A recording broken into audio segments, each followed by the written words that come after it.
दोस्तों, जब मैं छोटा था तो एक बार पापा मेरे ना जिंदा मछली लाए थे। तो मैं देखकर बहुत खुश हो गया।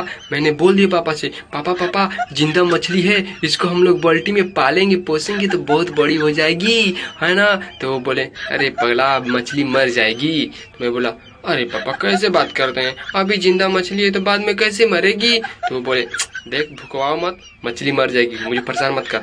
मैं बोला, अभी गजब है, अभी मछली जिंदा है तो बाद में कैसे मरेगी। बस इतना ही बोला था। वो मछली को ऐसे उठाए, फिर उसके बाद न जाने उनको क्या हो गया और वही मछली से हमको लगी मारने। नो नो नो उसके बाद मुझे तो कुछ नहीं हुआ, लेकिन बेचारी मछली